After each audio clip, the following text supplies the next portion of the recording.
Australian pet food industry under Parliamentary Investigation.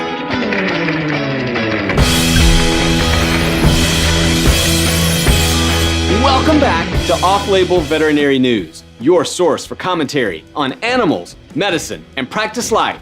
Go ahead and do me a favor and hit that subscribe button, and let's jump in to a story you want to know about. Looks like the country that brought us Vegemite, Uggs, AC/DC, and Australian Shepherds is in big trouble when it comes to pet food safety. The $4 billion pet food industry is being investigated by the Australian government.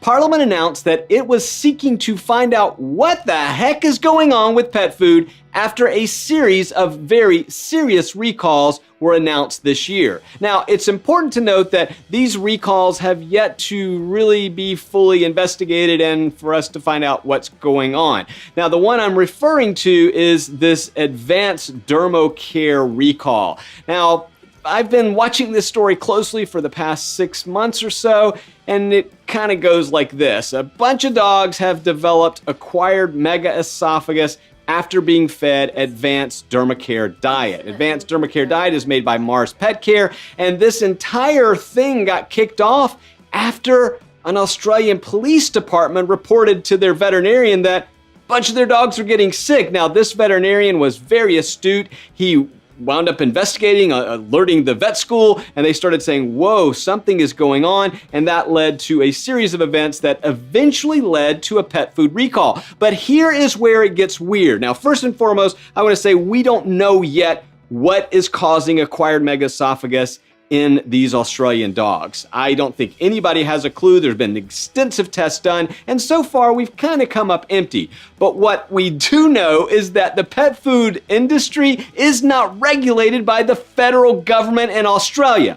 That's right, you heard me correctly. There are currently no laws governing pet food manufacturing in Australia. And if you have a complaint as a pet owner or a veterinarian, there's only a voluntary system called the Pet Fast, which means you basically report this to your veterinarian, who then reports it to the Pet Fast system, which is run by the Australian Veterinary Association, but it's simply an alert mechanism. It's not an investigatory body, or in any way does it have any regulatory powers. Basically, they just tell a pet food company, hey, we've had 3 complaints about your pet food.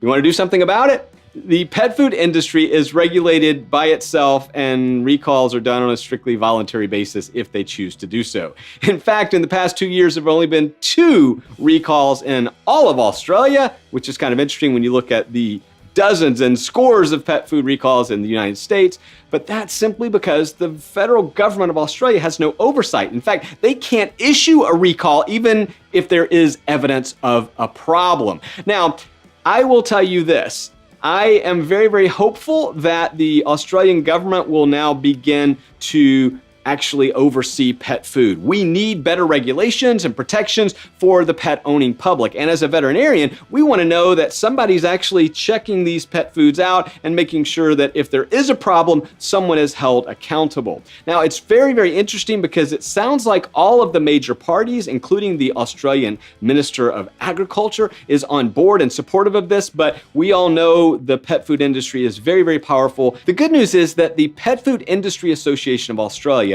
seems favorable to federal oversight, at least when it comes to certain special pet food recalls. Specifically, we support the view of pet owners and media commentators who propose that a federal regulator should have powers to implement a pet food recall if circumstances warrant this action.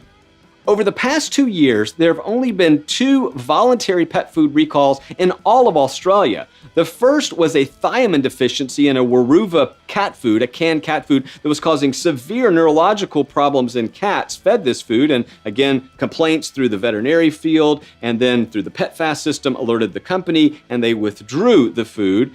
But this latest for Advanced Dermacare has taken quite some time for this recall to take effect, and quite frankly, only after intense public pressure and investigation by some outstanding journalists at ABC 730, which is one of the bigger news agencies in Australia. You may recall that the recent pentobarbital pet food recall in the United States only came about after a television crew investigated and found this to be a real problem. So what do you think, off-labelers? Were you aware that the pet food industry in Australia was completely unregulated and no laws were governing it?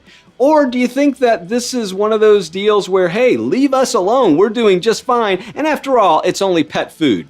I personally want to see more transparency, better protections for pet owners and veterinary community, and ultimately, I want better pet foods for the pets we love and cherish.